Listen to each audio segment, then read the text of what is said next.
Terima kasih yang sudah klik video ini. Assalamualaikum warahmatullahi wabarakatuh.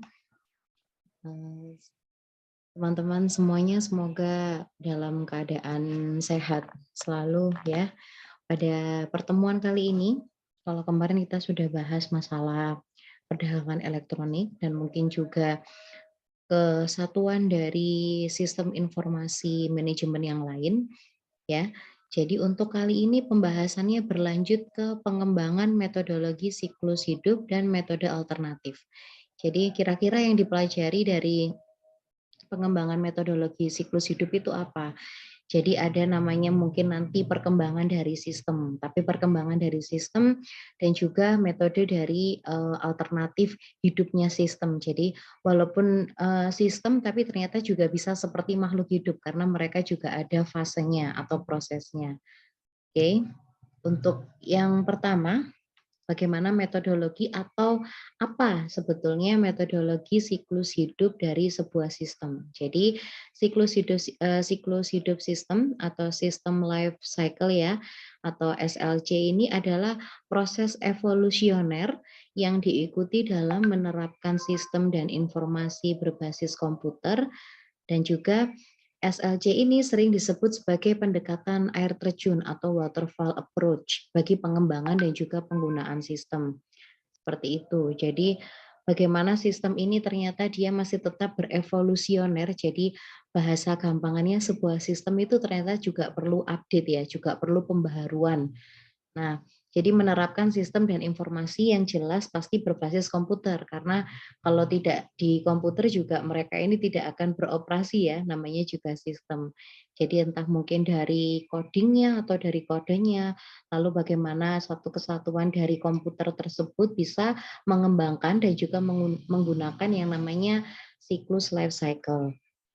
Nah, kalau tadi sempat dikatakan bahwa SLC ini termasuk dari pendekatan air terjun atau waterfall approach. Nah, sebenarnya waterfall approach itu yang seperti apa ya? Jadi kalau waterfall approach jadi ya atau metode waterfall adalah suatu proses pengembangan perangkat lunak ya atau bisa disebut dengan software secara berurutan. Jadi di mana kemajuan itu dipandang seperti terus mengalir ke bawah seperti air terjun yang melewati fase-fase seperti perencanaan, lalu permodelan, kemudian implementasi, nanti sampai akhirnya ke pengujian gitu.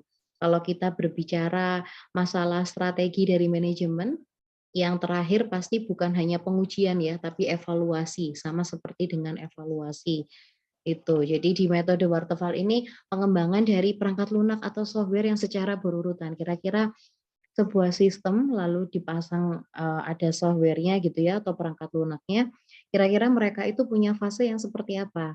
Di sini ada requirement analysis. Jadi dibutuhkan analisis ya untuk supaya kita bisa mengembangkan sistem ini. Entah mengembangkan atau mungkin tetap menjadi sistem yang sama karena kan terkadang sistem juga tidak perlu diupdate secara terus-menerus ya, sesuai dengan kebutuhan, sesuai dengan juga mungkin perkembangan yang ada gitu ya dari sistem informasi maupun dari aplikasinya, bahasa gampangnya seperti itu.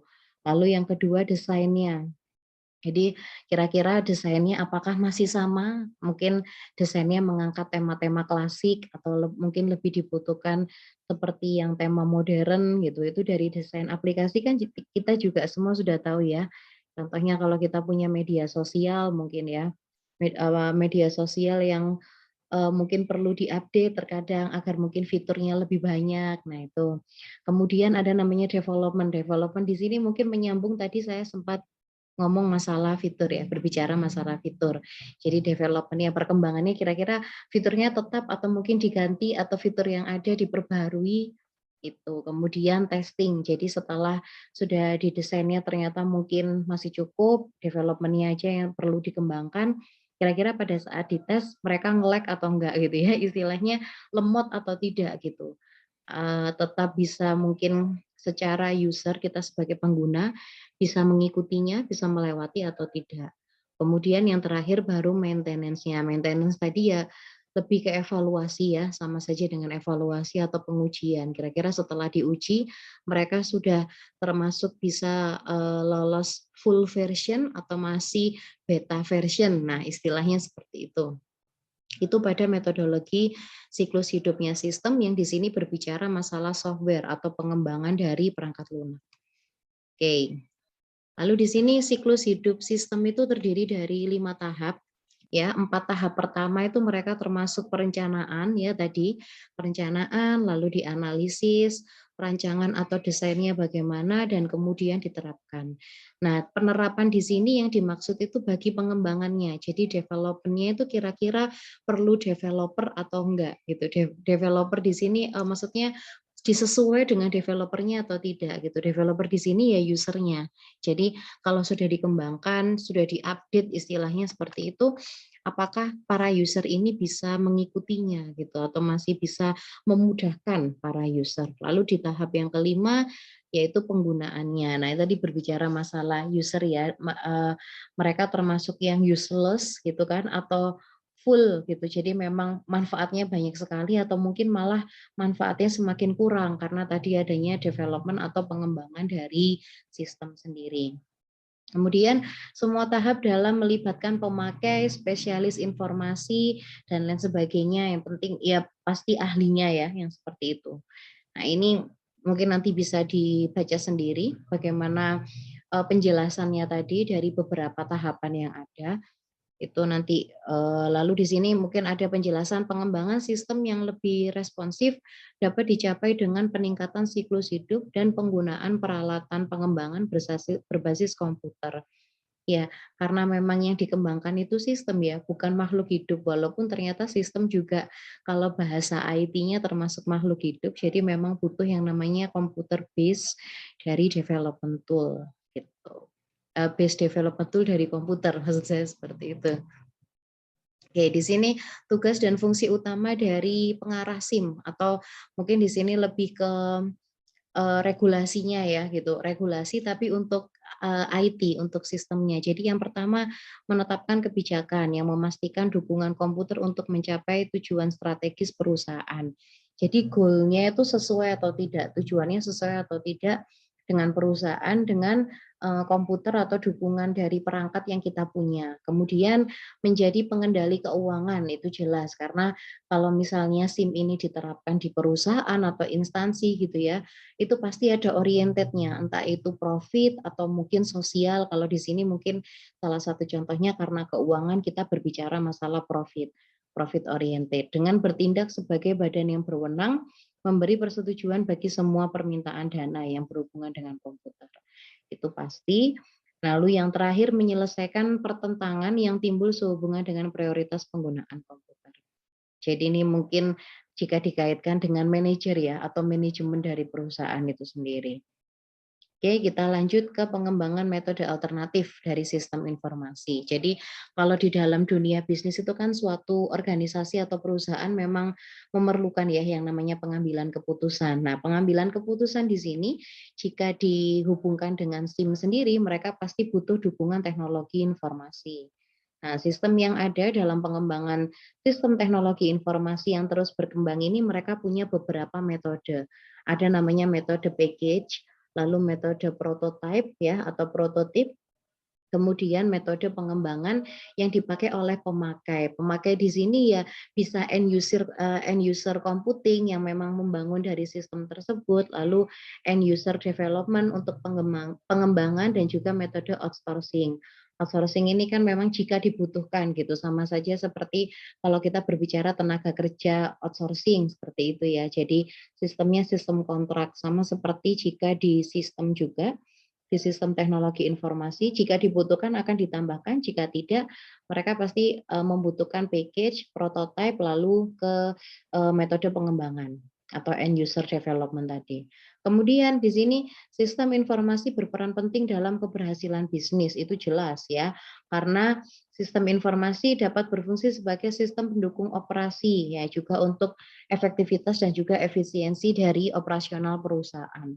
Ini karena kita ngomonginnya luas ya, masalah perusahaan yang pasti juga untuk operation support system, kalau kita berbicara masalah bisnis tadi ya, mungkin usaha itu juga memerlukan dari sistem informasi. Informasi bisa berupa mungkin dari sosial media atau dari web, atau kemarin karena kita bahas masalah e-commerce atau marketplace, itu juga bisa termasuk salah satu dari support system. Tuh, sistem berupa aplikasi jika di e-commerce atau marketplace. Oke, lalu di sini kita masuk ke G Suite. Nah, G Suite itu di sini ya sudah dituliskan adalah paket layanan berbasis komputasi yang dapat memungkinkan untuk mengerjakan apapun dan juga dimanapun. Jadi kalau di G Suite sendiri ini sama seperti kalau kita punya yang namanya Microsoft Office. Jadi bisa isinya kalau di Microsoft Office kan Word, Excel, lalu PowerPoint, mungkin mail dan lain sebagainya. Jika di G Suite sendiri ada mempunyai seperti ini. Jadi secara online menggunakan email dengan domain sendiri itu pasti ya masih dengan Gmail. Lalu konferensi video melalui aplikasi Hangout juga bisa. Lalu kolaborasi dokumen dengan Google Docs atau mungkin dengan Google Slide untuk presentasi, Google Sheet untuk data tabel maupun akuntansi dan masih banyak lagi. Jadi sama seperti kalau kita tadi berbicara masalah MS Office. Nah, kalau misalnya ditanya kira-kira ini berbayar atau enggak? Kalau untuk fitur yang lebih memuaskan ya, yang lebih banyak itu pasti nantinya akan dimasukkan ke apa termasuk dalam berbayar, aplikasi berbayar.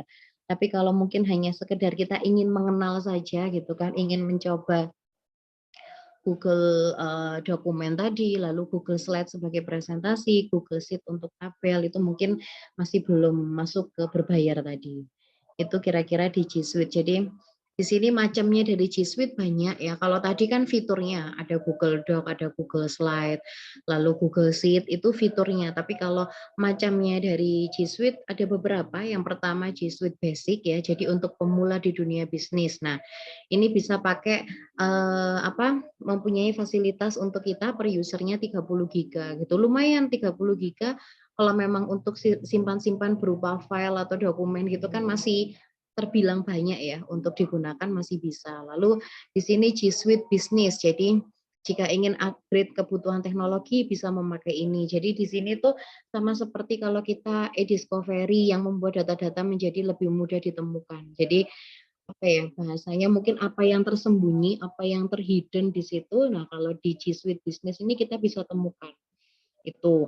Kemudian ada G Suite Enterprise, biasanya memang digunakan untuk perusahaan-perusahaan besar yang memang kalau kita berbicara masalah data analisis ya, itu biasanya menggunakan namanya G Suite Enterprise ini. Jadi untuk pengembangan yang lebih sempurna. Karena ya memang yang memegang juga termasuk perusahaan ya gitu, bukan hanya perorangan, jadi bisa mungkin per organisasi, per instansi gitu kan, per corporate itu bisa menggunakan G Suite Enterprise. Oke. Lalu di sini dimensi dari e-bisnis gitu. Kalau kita kemarin kan karena bahasannya masalah e-commerce, kalau di sini e-bisnis itu kira-kira yang seperti apa ya? Dimensinya tuh apa saja? Yang pertama jelas teknologi. Jadi di teknologi ini termasuk kontributor terbesar yang memungkinkan terjadinya e-commerce. Nah, sebagai wadah dari teknologi atau mungkin salah satu bentuk dari teknologi informasi. Dalam hal ini ya karena e-commerce tadi termasuk pasar tapi elektronik ya, jadi tetap ada aktivitas jual beli tapi di dunia maya. Nah, terhubungnya dengan berjuta-juta komputer atau mungkin networking, jaringan raksasa yaitu internet. Itu salah satunya dimensi dari e-bisnis. Kemudian ada namanya marketing dan new consumer process. Nah, new consumer process ini kalau kita ikuti ya, kalau kita ikuti jalurnya, kita akan menemukan yang namanya konsumen baru atau jalur konsumen baru atau consumer path itu ya. Jadi dari segi pemasarannya e-commerce atau e-business tadi sering dilihat sebagai sebuah channel ya, sebuah cara baru untuk berhubungan dengan pelanggan. Nah, karena di sini e-commerce juga sama tadi kan aktivitasnya jual beli tapi bedanya ini di dunia maya. Jadi tidak ada yang namanya keterbatasan antara geografis itu nggak ada, justru bonus geografisnya banyak di sini ya. Itu karena itu tadi sudah mengandalkan networking atau jaringan.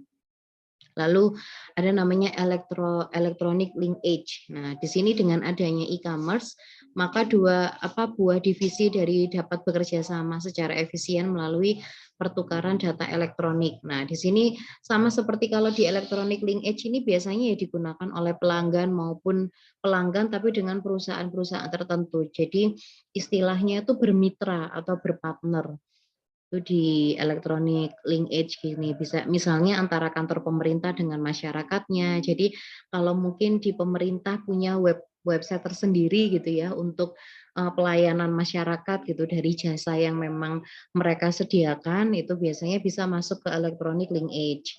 Lalu kalau di information value add, jadi di dalam e-commerce bahan baku yang paling penting jelas informasi. Di sini pertambahan nilai mungkin kalau misalnya download salah satu electronic linkage-nya pemerintah gitu ya, mungkin misalnya masalah apa ya, lebih ke jaringannya atau mungkin fasilitas-fasilitas yang lain yang memang disediakan oleh pemerintah gitu, itu kan otomatis akan menambah nilai tambah informasi dari situ. Jadi sekarang gampangannya gini, kalau nantinya sudah mulai masuk skripsi gitu ya, kita perlu data sekunder. Katakanlah dari BPS statistik gitu ya, data sekunder. Itu kan otomatis akan menambah nilai tambah dari informasi. Jadi kita tidak perlu datang ke kantornya, itu sudah ada di situ, tinggal download.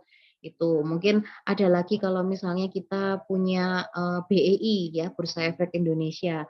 Mungkin informasi-informasi saham yang sekarang sedang digemari entah kalangan milenial atau mungkin perusahaan yang mungkin menjanjikan untuk bagi hasil ya istilahnya mungkin ya saham di situ, itu juga termasuk dari information value add karena pasti menambah nilai tambah dari informasi. Itu salah dimensi dari e-bisnis ya kalau kita berbicara pasar tapi elektronik.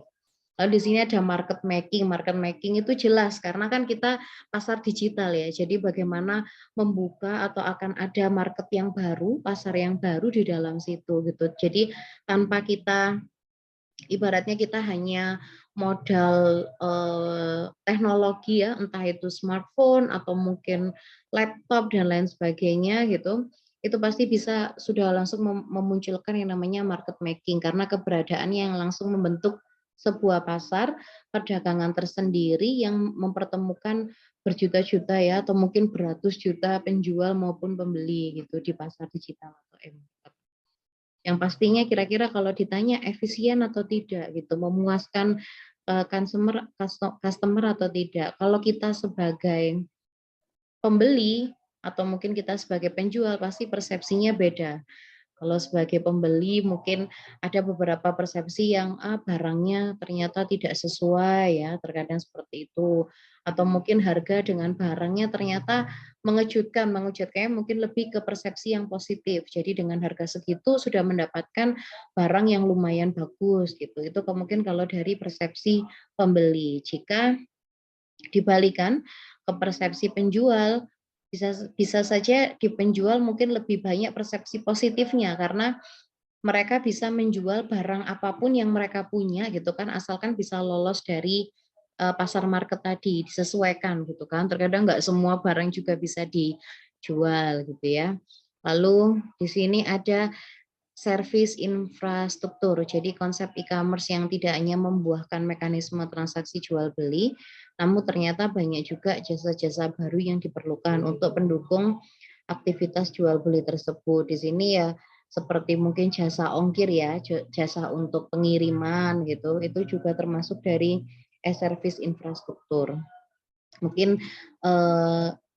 mudahnya seperti itu gitu. Apalagi kalau mungkin selain infrastruktur dari jasa pengiriman juga mungkin ada untuk metode pembayaran ya, metode pembayaran mungkin bukan hanya melibatkan e-commerce atau marketplace-nya, tapi mungkin bisa dari virtual akun atau mungkin dompet digital ya. Dompet digital itu banyak seperti OVO, Dana, GoPay juga sekarang kan termasuk dompet digital karena ternyata dia juga bisa untuk transfer ke bank, itu kan salah satu dari e-service dari infrastruktur. Lalu mobile banking dari mungkin mitra bank yang memang bekerja sama dengan e-commerce maupun marketplace tersebut.